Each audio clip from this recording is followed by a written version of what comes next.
At some point in our lives, we've all experienced this feeling, as if the world is against us. But why does this happen?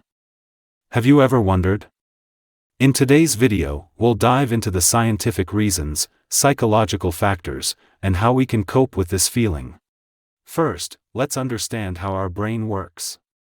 The human brain is evolutionarily wired to detect threats and negativity.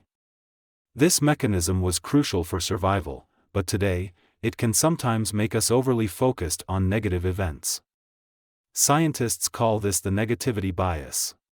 This is when our brain pays more attention to negative experiences than positive ones. You may have noticed that a single bad event in an otherwise good day affects you more than all the positive things that happened. The reason is that our brain spends more energy detecting and avoiding threats.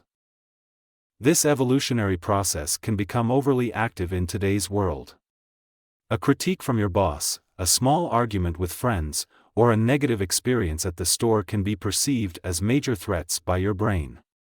Another important factor is stress. When we're under prolonged stress, our brain's response to negative events becomes more intense.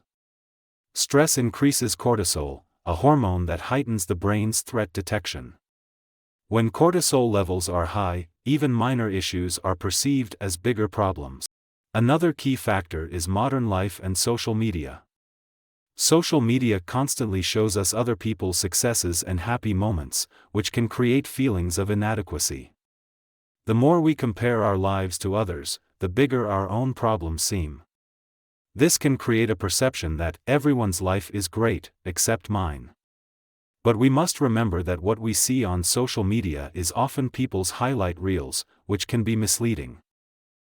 So, why are some people more prone to feeling this way? This largely comes down to emotional regulation skills. Emotional regulation is how we control our emotions in response to stressful or negative events. People with weaker emotional regulation skills experience daily setbacks more intensely, which can make the world feel more against them.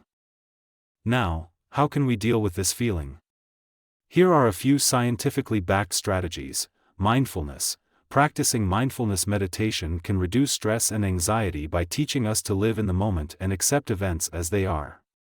Developing positive thinking. Focusing on the positive aspects of life can help balance the brain's negativity bias. Physical activity. Exercise lowers cortisol levels and alleviates stress. Social support. Talking to friends, family, or a therapist can provide emotional support and mitigate the effects of stress. In conclusion, the feeling that everything is against me is closely related to how our brain works and how we cope with stress.